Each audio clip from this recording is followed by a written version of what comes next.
প্রত্যাহার করে নিতে হবে। হলে সিংড়ার জনগণ, জুলাই যোদ্ধা, তরুণ ছাত্র সমাজ এর তীব্র আন্দোলন গড়ে তুলবে। আমরা এর চেয়ে কঠোর হতে বাধ্য হব। বাংলাদেশ জামাত ইসলামের আমির ডক্টর শফিকুর রহমান, এনসিপির প্রধান নাহিদ ইসলাম, আল্লামা মামুনুল হক সহ 10 দলীয় জোটের যারা প্রধান রয়েছেন তাদের উদাত্ত আহ্বান জানাতে চাই। নাটোর 3 সিংড়া আসনে যিনাকে প্রার্থী করা হয়েছে তিনি একজন ফ্যাসিস্টের দোসর জার্জিস কাদের বাবু, এনাকে অতি দ্রুত সময়ের মধ্যে প্রত্যাহার করে নিতে হবে। আনিস আলামিন, আমি সচেতন নাগরিক সমাজের পক্ষ থেকে আছি। সিংড়ায় জুলাই শহীদ হয়ে আছেন, সেই সিংড়াতে আমরা কোনো স্বৈরাচারের এরকম দোসরকে পায়তারা করার সুযোগ দিব না।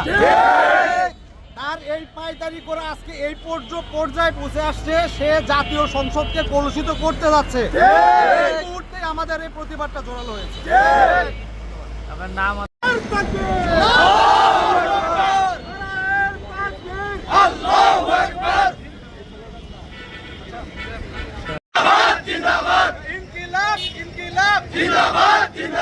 শহীদের সিংড়ায় স্বৈরাচারের ঠাঁই নাই, শহীদের সিংড়ায় শহীদের সিংড়ায়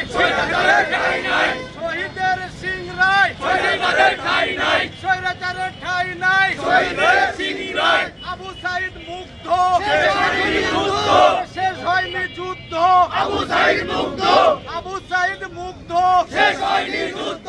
শহীদের সিংড়ায় ফ্যাসিবাদের ঠাঁই নাই, ফ্যাসিবাদের ঠাঁই নাই। শহীদের সিংড়ায় জার্জিস কাদের ঠাঁই নাই, শহীদের সিংড়ায় শহীদের সিংড়ায় ফ্যাসিবাদের ঠাঁই নাই, জার্জিস কাদের ঠাঁই নাই। শহীদের সিংড়ায় শহীদের সিংড়ায় জার্জিস কাদের ঠাঁই নাই, জার্জিস কাদের ঠাঁই নাই। শহীদের সিংড়ায় স্বৈরাচারের ঠাঁই নাই, শহীদের সিংড়ায় ফ্যাসিবাদের ঠাঁই নাই। শহীদের সিংড়ায় শহীদের রক্ত বিঠা যেতে দেব না, বিঠা যেতে দেব না। শহীদের